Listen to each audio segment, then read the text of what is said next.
Halo Reach is without a doubt my favorite FPS game of all time. The art design is the best in the entire series, the gameplay is the perfect hybridization of classic mechanics improved by modernization, and its story is second to none. But unlike my other most played games of all time, I kinda just suck at it. I probably averaged around a 0.3 KD when I did actually play multiplayer. I was always the 8-year-old squeaker ruining the lobbies for my team, getting called things so uniquely heinous they may have only ever been heard over Xbox Live game chat. I'm gonna take a raw hot dog and soak it in acid and take it out and Oh, you mother's gonna and then I'm gonna find your grave and take your cat and But the majority of my hundreds of hours playing Halo Reach were spent messing around in Forge with my brother and friends. Cherished childhood memories for sure, but a far cry from a challenge worthy of this masterpiece. So, at the start of this year, as a tribute to this legendary game, I came up with a simple challenge. I was gonna beat Halo Reach's entire campaign on its hardest difficulty without dying once. A single life from cover to cover. I set off into this challenge relatively blind outside of my playthroughs on a lower difficulty from over a decade ago, but still I was extremely confident that with my gamer prowess I could get this done in under a week. And to put it simply, I tragically underestimated Reach. Over 2 months of attempts and 200 plus hours ended to unfathomably torturous RNG, completely unfair weapon and enemy balancing, and some of the most insane enemy AI I've ever encountered. 132 failed attempts didn't even get close to pulling off what seemed to be an increasingly impossible challenge. But at its core, Halo Reach is a story of overcoming insurmountable odds in the face of hopelessness. And today, I'm gonna tell you the story of how my 133rd run attempted to do just that. This is Halo Reach's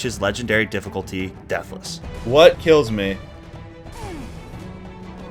George, you son of a bitch. You know, it is time to lock in. Absolutely just be like, this is not a funny bit. This is not a funny bit.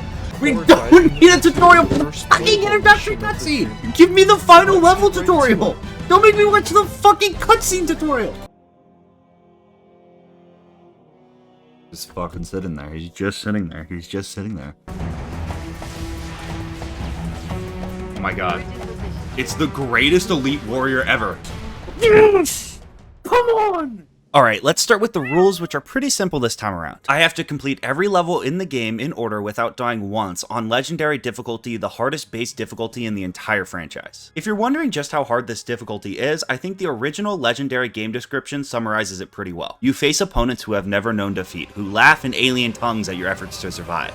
This is suicide. Throughout the challenge, I'll get more into the weeds of explaining just how difficult some parts of this challenge actually are, but besides that, no skulls or cheats are allowed, and as long as it can be done on a fresh, unaltered Legendary MCC save of Halo Reach, it's free game. Let's begin this challenge by setting the stage for Halo Reach's story. It's a prequel to the original trilogy taking place right before the events of the original Halo Combat Evolved. Halo's lore is extremely deep and expansive, but about 99% of it isn't relevant to understanding the plot of Reach, so here's a super oversimplified summary that is sure to give Finish the Fight 117 a hernia in the comments below. In the Halo universe, tens of thousands of years ago, there was a super advanced alien civilization called the Forerunners. One day, they mysteriously disappeared, but not before they left behind some remnants of super advanced, overpowered technology and artifacts. Fast forward 100,000-ish years to the 2500s, where humans have mastered interplanetary travel, leaving Earth to colonize a bunch of other planets. While Christopher Columbusing around the galaxy, they began to encounter some of these Forerunner artifacts. Things were going pretty great for a while until the Covenant showed up, a massive army formed by multiple alien species who worship the Forerunners as gods. Their leaders end up painting humans as their heretical enemies that are desecrating their religion by interfering with Forerunner artifacts and what they call the Great Journey. It's a pretty standard religious crusade. The actual history and relationships of humans to Forerunners and why the Covenant leaders wage war on humanity turns out to be a lot more complex, but that part isn't relevant to this game at all. All you really need to know for this game is that the Covenant is waging a holy war against humanity where they are hell-bent on exterminating all human life. The Human Covenant War has been going on for 27 years by the start of this game, and to put it pretty simply, humanity is getting their asses kicked. The Covenant has better weapons, better technology, complete dominance in space combat, and simply completely outnumbers humanity at every turn. Humanity truly only has one card up their sleeve that has proven to be even remotely effective against the Covenant: Spartans. Spartans are genetically altered super soldiers trained from a young age and equipped with the best technology and armor humanity has to offer. This makes them 7-foot tall, 1,000-pound tanks of death, far smarter, faster, and stronger than any normal human. At this stage in the war, Spartans are humanity's last dying hope. world. With that background set, Halo Reach opens up with us being introduced to one of these Spartans we will be playing as throughout the game, Noble 6, who just got assigned to Noble Team, an elite Spartan team composed of 5 others. Carter, the commanding officer and leader of Noble Team, Kat, the brains of the team, June, the team's marksman, who you'll never convince me isn't literally just Agent 47, George, the tank of the team, and Emil, a straight up psychopath who runs around shotgunning everything to oblivion and is by far my favorite team member. While Noble 6's past is mostly covered in black ink like your weird uncle who has missed the past 5 4th of July barbecues for some reason your mom won't tell you, we do know he usually works alone, making entire militia groups disappear, earning him the badass title of hyper lethal, making him one of only 2 Spartans with that classification. However, Carter quickly tells us we better learn to play nice with others and leave that lone wolf stuff behind because Noble Team is a team and has some important stuff they gotta handle. We're tasked with investigating a down relay on the planet Reach that is suspected to be caused by some rebels. Now, normally sending in a squad of super soldiers to deal with some local rebels would be seriously overkill and a gross misallocation of resources. But the planet Reach is way too important to mess around with. Reach is humanity's last military foothold on the war and probably its second best hidden secret behind the location of Earth. If Reach was to become compromised, humanity would truly be doomed, so it's important these rebels are dealt with quickly and efficiently, and oh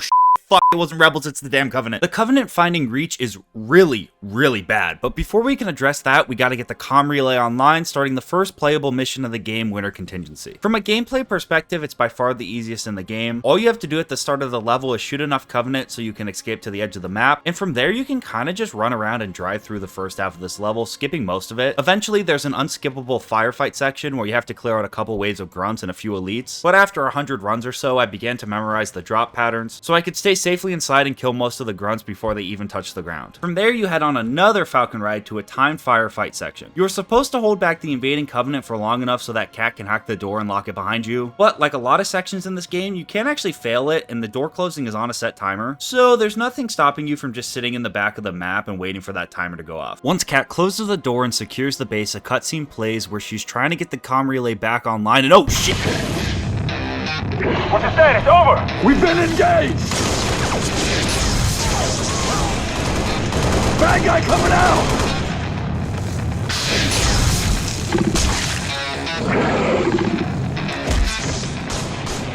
This triggers the last part of the level where you have to go through a bunch of narrow hallways to hunt down 2 of these elites. This final section is the first real dangerous part of the run. While people often debate what Halo campaign is the hardest, it is universally agreed upon that the Halo Reach elites are the deadliest in the entire franchise. Especially the higher ranking ones are stupidly bulky with seriously impressive AI. Elites alone ended nearly 1/3 of all my runs, so they aren't to be messed around with. The first elite we have to kill has a concussion rifle, which is kind of like a semi-automatic diet rocket launcher and can pretty easily obliterate me, so I had to utilize my Gold Nova 1 jiggle peeking skills and pray he doesn't pre-fire me to take him out. However, the last one is truly terrifying. He has an energy sword, which is always a one-shot melee kill, and he is not afraid to just fully YOLO charge you, ruining your day. So we need a way to quickly take him out, and luckily we have just the thing. Which leads me into my first rule of surviving Halo Reach's legendary difficulty deathless: worship the noob combo. The noob combo consists of overcharging the plasma pistol, a weapon which can be picked up off of most low-level Covenant in the game, and when fully charged acts as an EMP, fully removing an enemy shield. And from there, we can quickly switch to a precise one-shot headshot weapon like the battle rifle, easily killing this elite, completing the first level of the game. Winter Contingency is basically a tutorial level, so it's not a surprise it ended the least amount of runs with only 18, leaving it with just below an 88% survival rate. And even then, most of those deaths were careless errors due to me trying to speedrun it. But the second level in the game is where this challenge really starts to ramp up. Our new primary objective is to defend Reach from the invading Covenant, and the first thing we have to do is clear out and secure a captured military research base, kicking off the second mission of the game, Sword Base. Instantly, you're hot dropped into a firefight section with multiple dangerous elites and other Covenant that ended numerous runs. There aren't really any tricks to this part, I just had to stay behind cover, hit my shots, and hide when the dropship showed up to avoid getting blown up like my local Red Lobster's bathroom. Once all the Covenant are dead, we can advance through the level where there are 2 wraiths waiting for us. Now, every vehicle on legendary difficulty is stupidly overpowered, but the tanks are on their own level of complete bullshit. We will be abusing this later, but for now we gotta take them out. You're supposed to use 2 orbital strikes you get to take out the 2 wraiths, but we're only gonna use 1, smuggling the second into the next section. Instead, we're gonna grab the conveniently placed rocket launcher and explosion duel the wraith to death. This is pretty stupid and probably the leading cause of death on this level, and if it was later in the run, I'd probably come up with a better strategy. But by saving the orbital strike and carjacking a conveniently turned around ghost, we can skip the hardest part of this level. By calling in an orbital strike right at the base of the switch we have to turn on in this section, and then Dom Toretto segwaying our way through the explosions, flipping the switch on through the wall and hightailing it out of there, we skip having to kill several stupidly strong elites that would have otherwise spawned in. The upcoming section is another kill all the Covenant and flip a switch, but it can't be so easily cheesed. So we're gonna have to call in the big guns. It's time for Rocket Hog!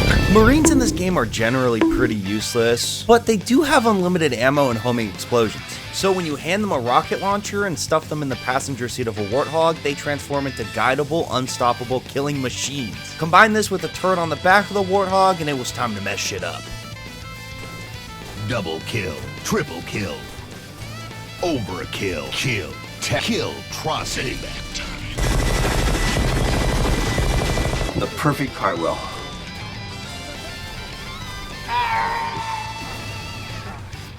Nice shot! With that part cleared, we move on to the final test of this level, Hunters. Hunters are the Covenant's heavy troops that have so much health on legendary difficulty, they're virtually impossible to kill without explosives or turrets. They can also shoot their own plasma rockets, all while being able to one-shot melee kill you. Fighting Hunters head-on in Halo Reach is simply a death wish. Leading us into rule number 2 of surviving legendary death lists: never take a fair fight. You see in this level there's a barricade that's supposed to prevent any vehicle from reaching the Hunters. But by using a concussion rifle dropped by one of the earlier elites, we can Tony Hawk Pro Skater our Warthog over the barrier. Then we can drive it up, using it to snipe the Hunters from outside of their effective range, easily killing them after a few shots. From there, all that's left to do is kill a few more Covenant, grab a bunch of rocket ammo that's just laying around, and use it to blow up a Phantom and a couple Banshees. Once those are destroyed, we reclaim Sword Base by allowing air support to get up in the air, getting rid of the invading Covenant ship. While Sword Base definitely isn't the toughest level in the game, it has a lot of firefights, some dangerous vehicle sections, and at times relies on Marine AI, which can definitely blow up in your face.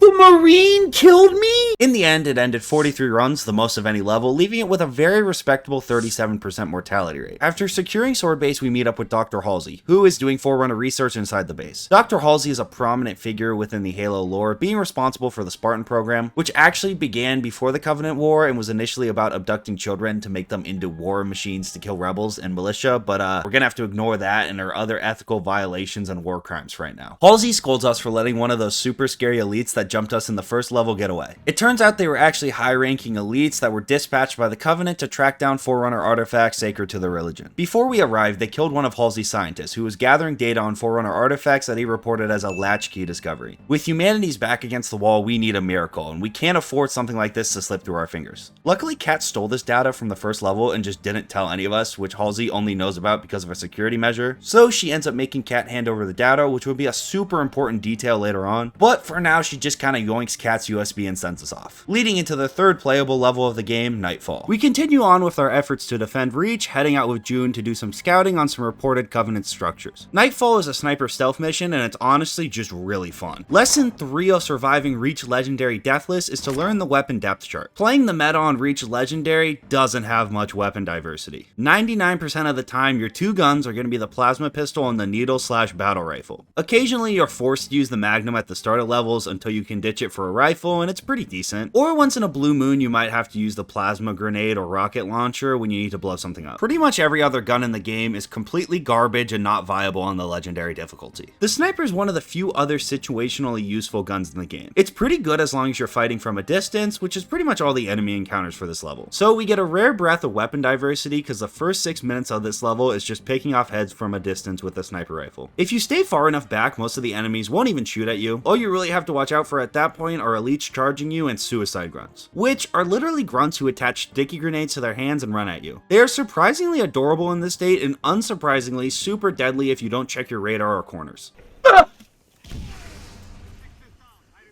The first half of this level also gets a ton easier once you learn where the enemy spawns, so I get through it without too much trouble. From there, we have to kill 2 monsters indigenous to the planet Reach, but they're surprisingly underwhelming and die to a single grenade or a couple of headshots. The next section, you're supposed to stop and help the local militia fight off the Covenant, but it's actually completely skippable, so we're just gonna run by it. The last piece of this level is designed to be pretty difficult, with turrets and enemies all over the place. But once again, we can completely skip it. You see, there's a top secret part of Noble 6's file buried so deep under black ink, you're more likely to figure out who actually killed JFK than you are to find it. But this secret is his most powerful powerful ability by far. He's actually forklift certified. This is unironically one of the most powerful abilities in all of Reach, as no matter what, you always get in and out on the left side of the forklift. We can abuse this by carefully positioning the left side of our forklift against the gate that's only supposed to be opened when you complete this section, and by pressing the X button, we'll be forced out on the left side, phasing through the gate, skipping the entire last part of this level. To all of those fortunate enough to witness it here today,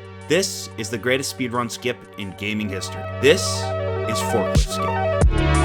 First try! To be real, I don't know why drivable forklifts were put in this game. They literally don't do anything outside of this glitch, but I'm sure glad they were, because after performing this glitch, we can simply run to the end of the level, as it also serves as a despawn, removing the rest of the enemies. All in all, Nightfall is probably the second easiest and shortest mission in the game, considering you can skip most of it. It only ended up killing 13 runs, most of which were suicide grunts and random elite hyper-lethal moments. At the end of our recon mission, we discover that it's not just a few Covenant strike forces, it's a full-scale invading army. If we want to have any hope of fending them off, we're gonna have to hit them hard, boots on the ground, smothering them before they can get any momentum. This leads us to bum rush the Covenant with all the Marines and weapons we can gather, like where the US and found out Reach had oil. Leading into the fourth playable mission of the game, Tip of the Spear. It opens up in this hectic firefight section that we want absolutely no part of, so we instantly sprint to cover behind a rock on the edge of the map. There's two plasma turrets and a concussion rifle elite in this section that will one-shot explosion kill you if you give them the chance, so we have to play peekaboo on the edge of the map with a battle rifle and grenade launcher until we can take them all out. Cat's also here. Like on most levels, you're accompanied by one member of Noble Team, but despite them being invincible, their AI is actually so awfully bad, they're essentially useless. After clearing out the firefight, we get a rocket hog dropped as reinforcements for the upcoming section. Advancing further into Covenant territory, we firmly grasp and park our hog far away from the Covenant anti-aircraft gun. When I played this game as a kid, I always thought you had to actually go in these AI guns to destroy them, but it turns out you can just shoot them with rockets a whole bunch from a distance, which makes clearing this part a ton easier. Then by waiting in the canyon that leads into the next section for a little while, we can despawn a Wraith that is supposed to be guarding the bridge we have to go across. I don't know why or what game mechanic makes this work, but it does. From there, we use our rocket hog to knock the one turret off the Phantom from outside of its effective range and safely pass. Next, we have to kill a couple jackals and cross a bridge that's protected by a turret, several grunts, and a few jackals. Normally, you're supposed to fight these guys honorably, which more times than not ends with you getting blown up on legendary difficulty. But there's a cliff off to the side we can use to American Sniper them without them being able to shoot back, easily passing the section. After that, there's a Minecraft parkour section across some metal supports that acts as another enemy despawn. You really don't want to fall here, as you will instantly die and chat will just bully you for a while.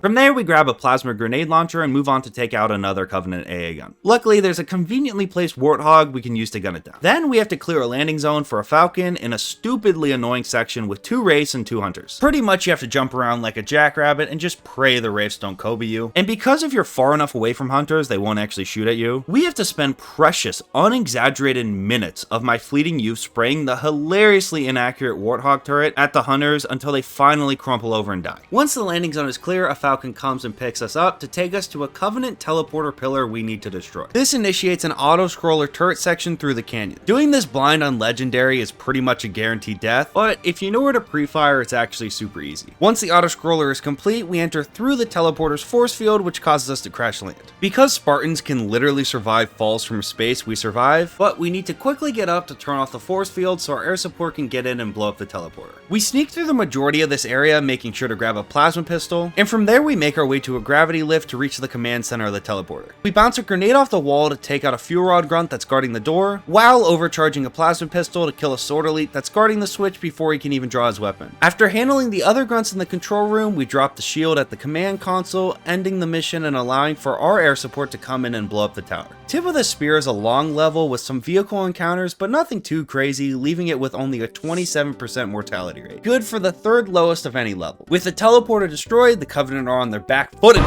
shit! New contact. High tonnage.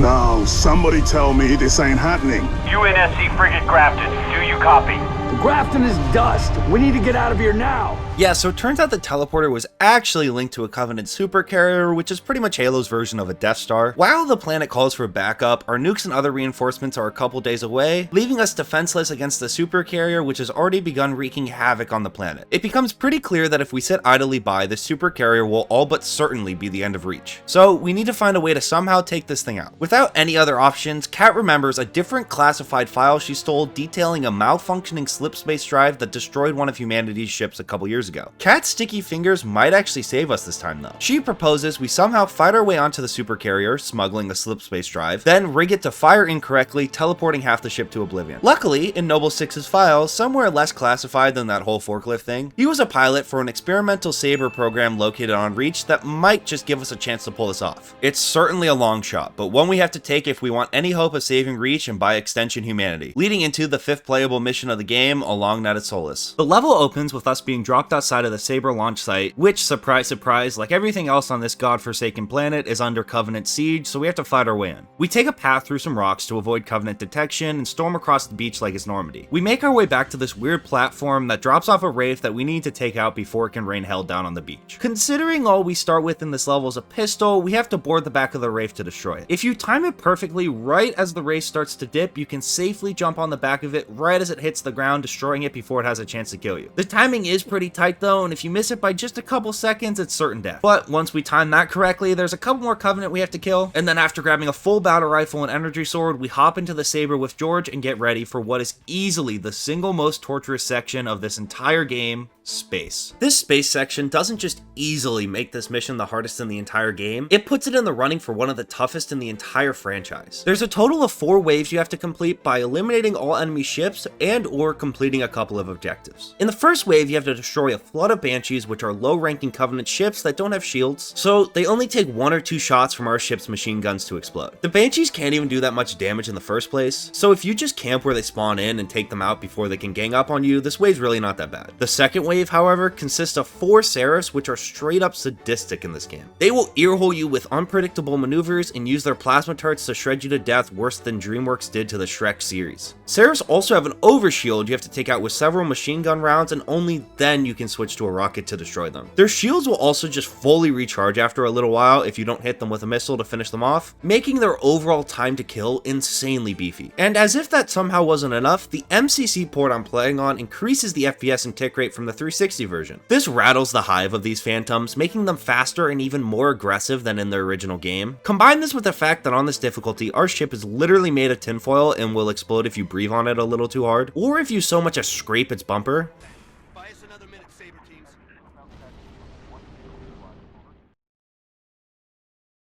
What? Beating this wave dogfighting on legendary difficulty just wasn't gonna happen. Of my first 47 attempts, the 7 that did actually make it to this part of the level were all killed by these Seraphs. It appeared more and more that this part was gonna be genuinely impossible to consistently complete deathless. If it wasn't for the 4th rule of surviving Halo Reach legendary difficulty deathless: never take a fight when you don't have to. For this second wave, if we fight head on, we will lose. So instead, if right at the start we go hide in the bottom of the map under part of the space station, we will be completely protected from these enemy Seraphs. Then we play the waiting game like a shark, idly swimming around in our den until one of the Seraphs strays away from its friends. From there, we quickly jump out, kill the Seraph, and retreat back to our shark den to heal. It does take quite a bit of practice to control the ship in these tight quarters, while also recognizing when and where you can safely pick off Seraphs, but after a ton of practice, I got the hang of it, and while at times being really slow, waiting for the AI to give us an opening, I did begin to have some consistency completing the sadistic section. But the 3rd wave is even harder, consisting of Banshees and Seraphs. But it's actually the only wave that's on a hidden objective timer, meaning if we just go park our ship idly on the edge of the map where no Seraphs or Banshees ever go, and wait AFK for a couple minutes, they will all just eventually despawn, allowing us to move on to the final section of space, which is easily the most difficult. You have to destroy all the Banshees and Seraphs in the area, clip the larger Covenant ship's 4 engines, and then finally once all that's done, you can board the Covenant ship to set up our makeshift nuke. Once again, the only only consistent strategy to complete this section deathless is playing like a shark. We quickly dive down, evading Covenant fire, setting up our den under the larger Covenant ship. Taking our time, we one by one lurch out, killing a ship before quickly retreating. We continue this painstakingly slow process until all the enemy ships are destroyed, and only then, once the coast is completely clear, we go out and destroy the engines. After the engines are destroyed, even more Sayar spawn in that we once again use our sharking strategy to destroy, and only once everything is dead, we can finally go and safely board the Covenant ship, but this level is still not over. There's a force field that blocks the entrance to the ship that you can't shoot through and makes clearing this section pretty awkward. We use the energy sword we grabbed at the start of this level to insta melee kill 2 elites that jump out from inside the force field. For a while I used rockets to help clear the hangar in this next part, but it can be difficult to time your shots jumping in and out of the force field, which I learned can be a tragic misplay when using explosives. From this point on, deaths like this become less carefree and a whole lot more tragic.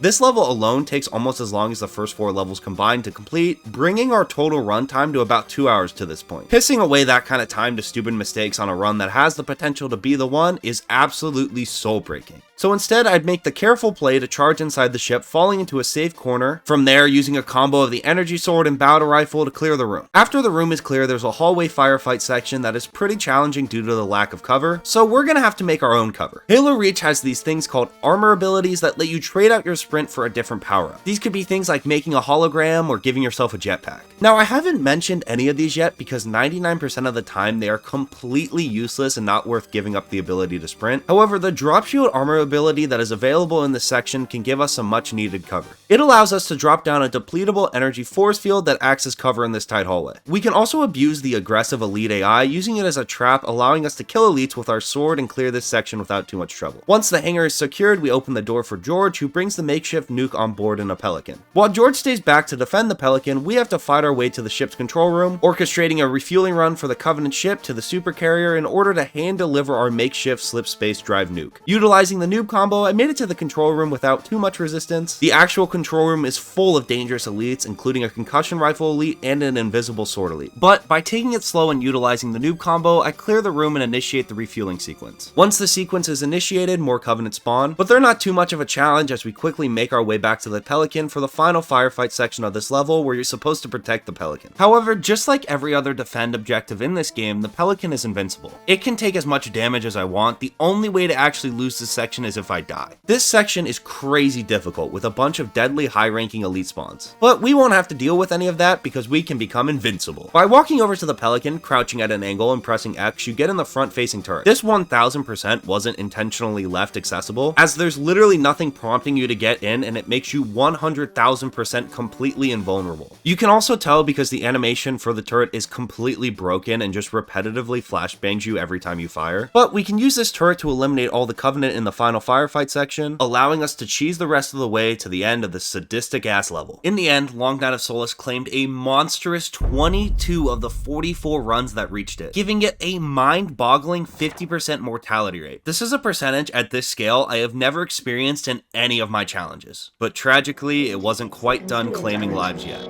So, it's gonna be like mine. Well, I got good news and bad news. This bird took some fire and her thruster gimbal is toast, which means the only way off this slag heap is gravity. And the good news? That was the good news. At current velocity, 53 seconds to end point. Yeah. Bad news is, time is fried. I'm gonna have to fire it manually. That's a one-way trip. We all make it sooner or later. Better get going, Six. They're gonna need you down there. Listen, Reach has been good to me. The time has come to return the favor. Don't deny me this.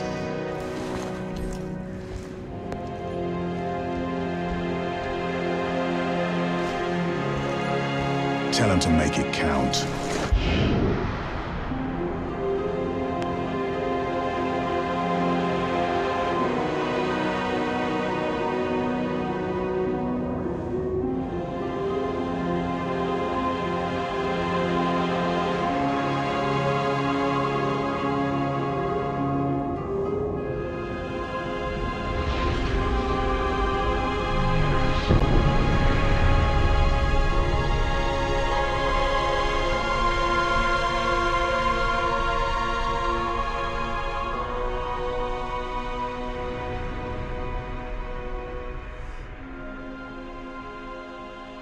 With George's noble sacrifice, the supercarrier has been destroyed and his home planet of Reach saved from the Covenant. A heroically tragic end that gives humanity hope to fight again and— oh shit! Slipspace rupture detected. Gamma station control, reading multiple pings below the orbital defense grid. Slipspace rupture detected. Yeah, we're picking up anomalies too. Are you reading it? Slipspace rupture Multiple detected. Covenant signatures. Slipspace Does anyone have rupture a— detected. they're everywhere! Slipspace rupture detected. The whole damn Covenant fleet. Slipspace rupture detected. George's death and the arrival of the Covenant fleet marks a serious tone shift in the story. Now, Reach is truly doomed. We've lost. There's no more trying to save it. All we can really focus on is evacuation and damage control, leading into the 6th playable mission in the game, Exodus. After surviving a fall from space because Spartans are just that overpowered, we're separated from the rest of Noble Team. So, we decide to make our time useful and meet up with some local Marines to help civilian evacuation efforts. Exodus starts with a dark building section where a bunch of suicide grunts charge at you, but as long as you take your time, know the spawns, and hit your shots, this part's pretty easy to get past. Once we've sent the suicidal grunts to space therapy, we gather some scattered pistol ammo and start killing brutes. Brutes are Covenant soldiers that replace elites in some areas of this game, and while being much larger and more aggressive, they don't have shields and their AI is much worse, making them overall a lot easier to deal with. So it's a welcome change on this level. Despite the brutes not being that scary, this part of the level never fails to clench my cheeks. And it's all because the civilian mechanic is so unbelievably punishing. Random unarmed civilians run around this level sporadically with no regard for their own life. Even though the brutes will kill them, they still try to run up and hug the brutes, which, you know, doesn't make any sense. The problem is if they run into one of your grenades or catch one of your bullets like they're prime Randy Moss, it doesn't matter how unintentional or how unfair, you instantly die. Have fun doing winter contingency again.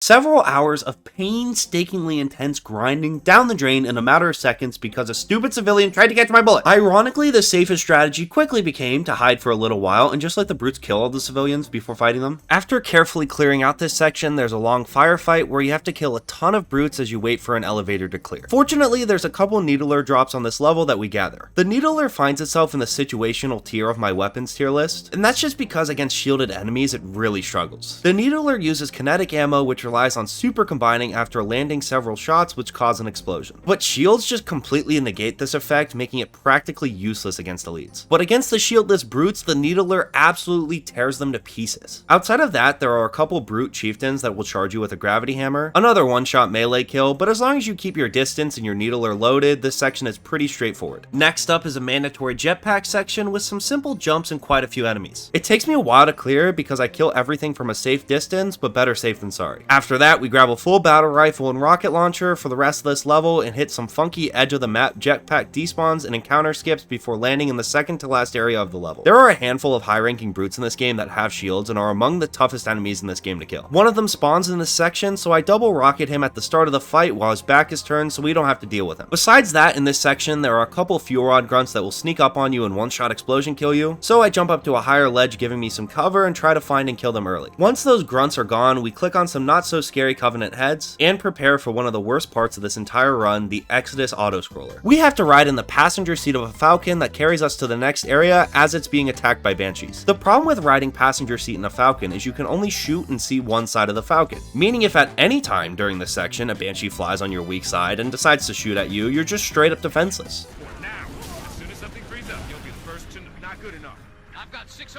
A weak side Banshee bomb? Are you fucking kidding me? I'm not accepting that death. I'm not taking that. That's horseshit. Banshee, an off-screen Banshee bomb?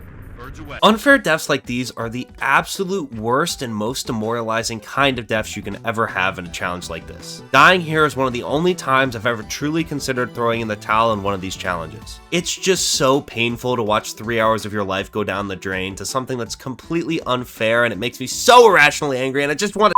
This leads me into the 5th rule of surviving Halo Reach's legendary difficulty, Deathless, and it might be the most powerful of all. Just have good RNG. While frame perfectly shooting down Banshees might help your odds, the best strategy to always survive this part is for the AI to decide that it just doesn't want to Banshee bomb your blind side. This also extends to the rest of the game. Any small mistake or risky encounter can end your run in an instant. After all, it only takes a single grunt to step up and make a big time grenade throw to ruin your day. When you make a mistake or enter a risky encounter, an enemy missing a shot or not hitting you with some crazy grenade trick shot is a second chance you aren't always rewarded with. After getting good RNG so we complete the auto-scroller deathless, we enter the final area of this level, where we have to arm 2 missile batteries and turn back on our missile guidance system. These are all guarded by several Wraiths, Ghosts, and other Covenant, and while the Covenant may have a lot more firepower here, we have Marines, and we have a Hog, meaning it's time for Rocket Hog. I think I'll do a wrap round.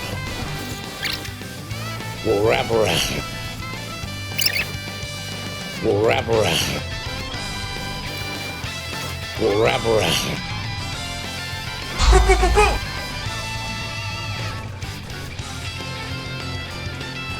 Boom! Boom! Boom! Boom!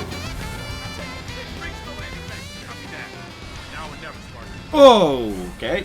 Not even close, never a doubt. With the missile system back online, we are able to open up the skies for just long enough to get a couple civilian evac ships off the planet. It's a small victory, but a much needed one, bringing Exodus to a close. Overall, Exodus has some brutal difficulty spikes, helping it kill 12 runs for about a 54% mortality rate. With the civilians off the planet, we reconnect with Noble Team in New Alexandria. Once considered the crown jewel of Reach and one of humanity's great achievements, the city now sits utterly destroyed by the Covenant. The Covenant has also begun the process of glassing Reach. This is where in the Halo universe, the Covenant shoots giant plasma cannons on a planet's surface, essentially cooking the planet, sterilizing it, and making it uninhabitable. By this point in the war, they've already done this to quite a few of humanity's planets, and it essentially sets a timer for the collapse of Reach. We're tasked with eliminating 3 comm jammers throughout the city to re-establish comms with our command center. This begins the 7th playable mission of the game, New Alexandria. New Alexandria is a super weird level that is absolutely despised by Halo Reach speedrunners due to its randomness. There's 3 main objectives where you disable comm jammers that are always the same content-wise, but appear in a random order. In between those objectives, there's 2 random side quests that are randomly picked from a pretty large pool. There's no way to tell which side objectives you get, some are way harder than others, some are way longer, it's just kind of luck of the draw. To go from objective to objective, you fly around the city's rooftops in a Falcon. And to be honest, time spent in the Falcon is the only real dangerous part of this level. The Falcon is a bulky helicopter that controls like complete shit. You are also constantly bombarded by erratic and random Banshee spawns. So the strategy is to stay on the edge of the map where there are far less Banshee spawns, while constantly checking your radar and eliminating Banshees right as they spawn. If you do these things, you can get through it pretty easily. Get a little impatient or miss a couple Banshee spawns and have fun in winter contingency again. Our first main objective we get is the telecom tower, which is the only one not on the edge of the map, so we waste no time making our way over to it. We can clear out the first part of this area by flying under the building and worming our Falcon through, allowing us to mow down all the Covenant with our turret, rather than the intended route of fighting them boots on the ground. Then we take an elevator up to the comm jammer. Now normally when you disable the comm jammer, there's supposed to be an ambush where you have to fight your way through, but if right after we interact with the comm jammer, we just hightail it out of there on the right side of the map, we can pretty much completely avoid it. From there, we get the hell out of Dodge, back to the safety of the edge of the map, leading into the first random side objective we get, which is one of the easier ones. We just have to clear out some Covenant on a rooftop that is luckily on the edge of the map. The strat here is to take our time making sure the sky is cleared of Banshees as they spawn so they can't horde up on us. And besides that, we mow down the Covenant on the rooftop, leading into the second main objective, which ends up being the nightclub. We have to fight our way through this nightclub that looks like it would charge you about $20 for a vodka Red Bull to disable the next comm jammer. Normally this club is guarded by 4 freaking hunters, and that is just not gonna happen. But remembering rule 4 of the rules to survive Halo Reach's legendary difficulty, we just don't have to take this fight. By hitting 2 switches located on random buildings in the corner of the map, we trigger an Easter egg that replaces all the scary hunters with harmless dancing grunts. I'll definitely admit this isn't the most honorable way to go about this part, but you can do it within a fresh unaltered save of MCC, so it's free game. The grunts will never stop dancing to shoot at you, so all we have to do is kill a couple of brutes and stroll through the boogie party to disable the second comm jammer. Then it's time for our final side mission, which ends up being the evac mission, which is kind of annoying. You have to escort a Falcon to the edge of the city. Like every other protecting objective in this game though, the Falcon is completely invincible and the only way to fail this objective is dying. But you do have to be within a certain range of the Falcon for it to progress to the edge of the city. So we just occasionally move close enough when the coast is clear for the Falcon to progress through the city, and spend every other second hiding behind behind buildings until it reaches the edge of the city. Then it's time for the third and final comm jammer, which is at the hospital. There's not much going on here. There's some low-ranking Covenant and a lot of cover, so we just click on heads. The needle rifle is also a 3-shot super combined kill on non-shielded brutes, which makes this part trivially easy. We do make sure to grab a plasma pistol before disabling the comm jammer, as a bunch of jumper elites spawn blocking the exit. Don't let their intimidating jetpacks fool you. These are some of the weakest elites in the entire game. They get absolutely shredded by the plethora of battle rifle ammo in this section. And from there, we use the plasma pistol to take out the final concussion rifle elite guarding the door, moving on to the final objective of this level. We have to fly around the Oni HQ building and shoot down 8 shade turrets so they can evacuate the building. Just like everything on this level, there's a ton of Banshee spawns here. So the strategy stays the same. Keep the skies clear, take our time, and outside of that, the turrets can't actually shoot you if you're far enough away from them. So we snipe them all from a distance, land on top of the Oni HQ, and end the mission. Long Net of Solus is more of a focus endurance test than anything else. It only ever claimed 4 runs, but considering only 7 ever made it past it, has a very respectable 40% mortality rate. Continuing on with the story, we meet back up with Noble Team, taking a short break inside Oni HQ to talk about our feelings. Suddenly, Colonel Holland interrupts our feeling circle. He cold calls us over an open radio channel, desperately trying to reach us, breaking radio security protocol. This is pretty much the equivalent of your mom calling you by your full name, so we know something important's going down. He reassigns us to a Priority 1 demolition operation back on Sword Base, which is now basically owned by the Covenant. From the classification to the urgency of it, all in all, it just doesn't really make any sense. But we have no time to question it as the Covenant zeroes in on our radio signal and starts glassing the surrounding area. We make a mad dash to a local bunker, hoping to wait out the glassing and possibly reconnect with Colonel Holland.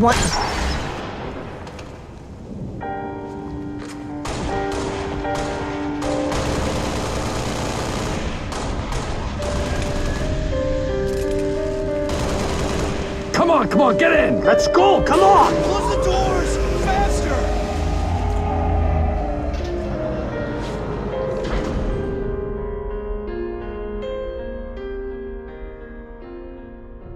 Cat's unceremonious death is a representation of the current fate of humanity. No matter how hard we continue to fight, our efforts prove to be futile. It seems like more and more we're just destined to be taken out back and disposed of with no more than a whimper on the galactic stage. Still, without much hope, we press on with our orders, going back to Sword Base on a mysterious demolition mission. This starts the 8th playable mission of the game, the package. At the start of the mission, we receive a set of coordinates we need to make our way to in order to carry out the demolition. This place is absolutely covered in Covenant now, so we're gonna have to fight our way there. The first part of this level is a firefight section, but by this point they're pretty routine. All we gotta do is stay behind cover, hit our shots, and not choke. Once that's cleared, there's a long tank crawl section, which is one of the highlights of any first time Reach playthrough, but on Legendary Death List, because of how weak you are and how much damage the turrets do, it actually ends up just being a bunch of pretty boring precise lineups and weird angle shots. The trade-off for how boring it is after practicing it so much is that it's pretty easy and takes up half the level's runtime. Eventually we reach Sword Base and we can't just keep using the tank to blow through everything, so we have to jump out on foot, killing a few more low-ranking Covenant before entering Sword Base. There's this kind of funky spiral jackal section where you definitely have to be careful. They all have beam rifles and needle rifles and can definitely ruin your day. After taking our time with that, there's a surprise ambush section where a bunch of invisible elites spawn in and try to jump you. But we know it's coming, so we're prepared with plenty of ammo and are able to dogfight our way through it. We're also helped by the trick that as long as you leave one of the invisible elites alive, the high-ranking super dangerous explosive elite won't become active, so you can just whittle him to death slowly through a window. With the elite ambush destroyed, we reach the coordinates, which just end up being a dead end. We think for a moment we just walked the prank or something's wrong, but then a secret wall opens up leading into an underground base harboring none other than the presumed dead, infamous child abductor Dr. Halsey. She informs us that we aren't a demo team. That was actually a clever ruse to get us here so we can be her Uber Eats delivery driver. It turns out this whole time Sword Base was built above a top secret Forerunner artifact that's what's driving the Covenant to this planet. Now for a while we weren't able to get any data from this artifact, but Dr. Halsey, using Cat's USB from earlier, has been able to unlock the secrets of it. Halsey swears this discovery is far beyond human or Covenant understanding and could be the miracle humanity so desperately needs to turn the tide of this war. But she's not quite done encrypting it yet and needs us to defend her for a few more minutes we don't really have, leading into the last section of this level where you have to fight an endless onslaught of Covenant protecting Halsey so she can finish encrypting her project. We start this area by turning on some defense turrets and hiding in a safe spot sandwiched between some some rocks. We wait here until a Wraith gets dropped off and quickly spring to action. Using the noob combo, we take out the Wraith's gunner, kill the driver, and hijack the Wraith. Now you may remember the part earlier in this video when I said Wraiths are super overpowered and unfair and eventually we would abuse them? Yeah, now it's our turn. We use this Wraith to wreak havoc on the Covenant, blowing up their dropships and other troops. The Wraith has a pretty awkward launch angle on its plasma bombs and it's pretty slow and clunky, but once you get the hang of it, the Wraith becomes a one-man army. All we really need to worry about is staying on the bottom right of the map away from Halsey's lab where all the Covenant rush to so we don't get overwhelmed. After enough time passes and enough Covenant are killed, Halsey finishes her work, so we quickly rush to flip a lever, entering Halsey's lab and finishing the level. The cutscene that plays upon completing the package is vital to the story and explains the setup for the final level better than I ever could, so take notes and pay attention.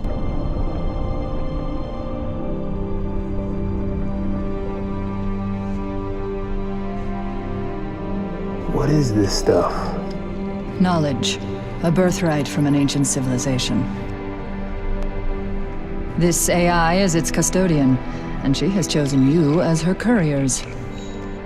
Chosen? By an AI? By this AI, yes. Her measure of you carries as much weight as my own, perhaps more. You are to take her to the UNSC shipbreaking yard in Azad. There, you'll find a Halcyon-class cruiser waiting to get her off-planet.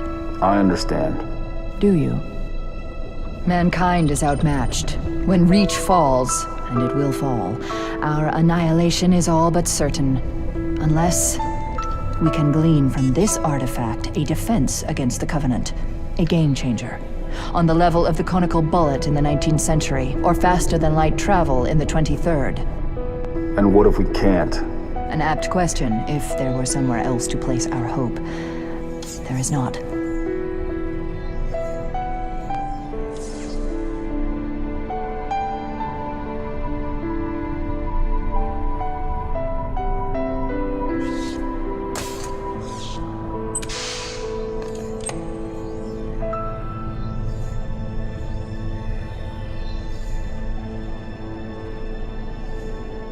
Take it, Lieutenant. She has made her choice. Do you have it? Yes. Say the words, please.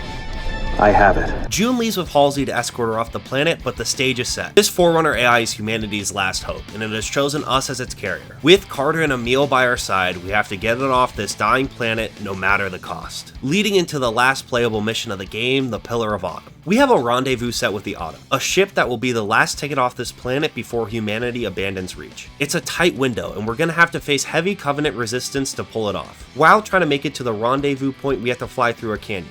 But the place is swarming with Covenant and Carter ends up getting shot. We don't have any time to assess how bad it is. We have to jump off the Pelican with June. While Carter will try to do what he can from the sky, it's a ground game now. And let me tell you, Reach isn't gonna let us go without a fight. The mission starts and we have very little pistol ammo, meaning we have to face our biggest challenge yet. We actually have to use the pathetically awful Reach assault rifle to kill a few Covenant so we can clear out the first section. But once again, we persevere using our squirt gun to kill some Covenant, stealing their weapons to finish off this section. After this, we're rewarded with a full rocket launcher and battle rifle, before heading into an intense mongoose section where you're driving through scarabs in an all-out war zone. This is the first time scarabs have shown up in this game and they're practically invincible, so we just gotta hug the left wall and zoom behind them before they can do anything about us. Then we jump a destroyed bridge which puts us in another firefight section. This one's far too dangerous to risk the fate of humanity on, so we do one last final Minecraft parkour section, Naruto running over a fence and across some rooftops before killing some suicide grunts to skip this section. Then we come to an opening that's blocked by a scarab with seemingly no way through, but we have to find a way no matter the cost. You've got a situation. We can get past this, sir. No, you can't. Not without help. Commander, you don't have the firepower. I've got the mask. Solid copy. Hit him on, boss. You're on your own, Noble. Carter out.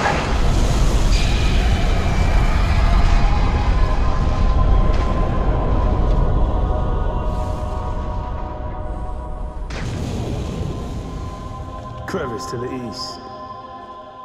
Let's go. Carter's sacrifice has given us an opening, so we press on through the canyon. There's some bug and jackal encounters throughout it, but as long as you hit your shots and clear corners with patience, it's by far the easiest part of this level. But that's the last easy part of this run. Completing the rest of this death list requires perfect planning and execution. Instantly, we exit the canyon into a firefight section with a lot of dangerous explosive enemies. But we don't take fights we don't have to, so we hit a precise grenade jump to boost up a wall, skipping it entirely. This leads into a section guarded by covenants and turrets. But we use a hidden Spartan laser drop to take them out from a distance because we don't take fair fights. We have good RNG at a hallway section with elite routing, allowing us to run right by all the enemies. And finally, we know the weapon meta and worship the noob combo, allowing us to clear out the 3 elites guarding the path to the final firefight section. We hit a janky jump boost hunter despawn that I learned while habitually practicing this level after several failed on-stream attempts, kill some final last covenant, and it's time for the final area of the game. One last firefight we have to get through, and it's a doozy. It has waves of shielded brutes, brute chieftains, and other dangerous covenant spawns. If we're able to use meta weapons, this part's really tough, but definitely possible. So we have to make sure we have enough ammo. Now there's a hidden crate of battle rifle ammo that you can get by punching a wall that I'm genuinely convinced only exists to make this part possible on legendary difficulty. The problem is it has a tendency to glitch out and collision jank yeet itself off the map. And I sure as hell wasn't risking my 4.5 hour golden run after months of attempts to that happening. So I came up with a strategy of juggling weapons from the previous ammo-rich sections as a hedge against this glitch. What juggling means in Halo Reach is that there's a pretty strict ammo cap on most weapons and you can only ever carry 2 full weapons. But by using a 3rd weapon and constantly switching, you can bring full weapons to any area you want. So I juggled a bunch of battle rifles, needle rifles, and plasma pistols from the previous area with a bunch of ammo into the final area with no ammo. This created my own pseudo weapon armory, and it was a good call because just as I feared, the hidden battle rifle crate glitched off the map. I definitely would have rathered this not happening as it would have given me a little bit more cushion, but we were still good. As long as I took my time and had my meta weapons, nothing could go wrong. Let's go.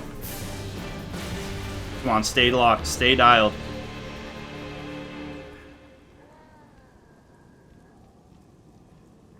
Where did my guns go?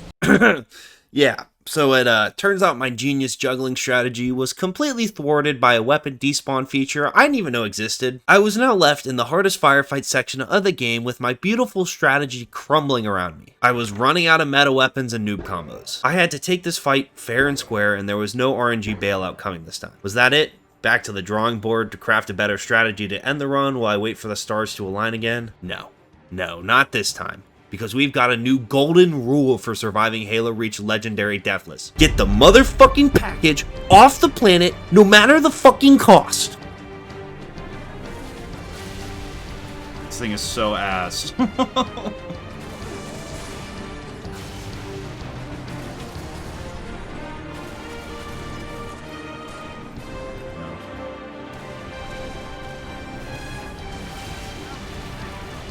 No, peek me. Yes, okay. Oh my god. Okay. By the skin of our chinny chin chin. With only a few bullets to spare, we scrap our way through the final firefight section and the Pillar of Autumn arrives. It's ready to take us and the package off the planet. Emil has to stay back using a Mac gun to clear the skies, assuring the Autumn gets away safely. Just another noble sacrifice saving humanity, and then oh shit.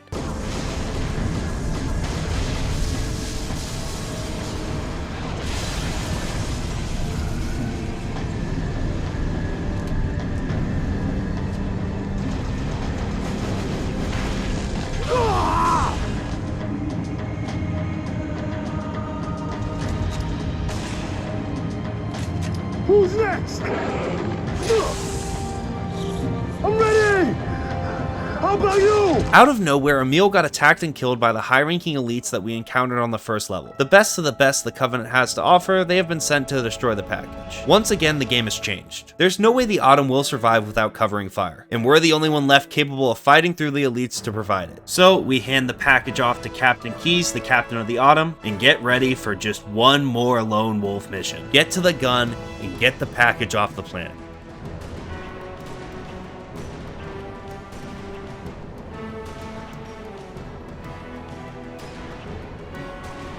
Go. Big time shots. No, peek me, dude. Why are you a ninja? Yes, okay. Okay, come on. One more.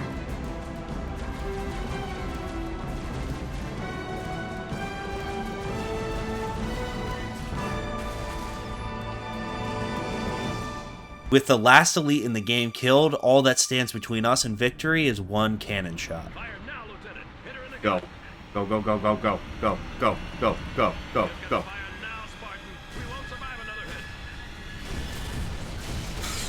Yes! Come on! Good gun, Yes! Oh my god. Oh my god. That is it. It's the fucking game. That's Halo Reach Legendary Deathless, bro. Oh my god. Let's go. With the Forerunner AI safely off Reach, humanity's last glimmer of hope is safe, and while Noble 6 won't be there to guide it, I have a gut feeling someone will step up to take the reins. While the Pillar of Autumn carries on to a cutscene shared by the original Halo Combat Evolved opening, the camera pans back to Noble 6, left stranded alone on Reach. The last playable section of this game is painfully symbolic. An unwinnable firefight section where you make a final lone wolf stand for as long as you can. It's truly an unending onslaught of Covenant. No matter what strategy you employ or how hard you fight, the mission only ends one way, when Noble 6 finally succumbs to his injuries and is taken out off camera. The irony of picking a game to Deathless Challenge where the playable character dies in the end is not lost on me. Furthermore, analyzing Reach in a vacuum, it's a miserably sad story. Outside of a few small victories, you just get your ass kicked the entire game. The planet gets destroyed and everyone dies, with only a glimmer of hope produced for humanity to show for it. But the experience of this challenge and Halo Reach's story are in perfect tandem. In the face of countless failures and seemingly insurmountable odds, even in a situation where we're not sure we even have a chance of winning, we still met the challenge with an indomitable and irrational perseverance to the end. Halo Reach's story is one of overcoming odds, and the legendary difficulty itself was never designed to be beaten deathless. The plethora of unfair collision jank deaths and 132 failed attempts over several months made that clear. But ultimately, in a capsule of blind, ignorant faith and a sea of doubt, we find our humanity. And that will never falter.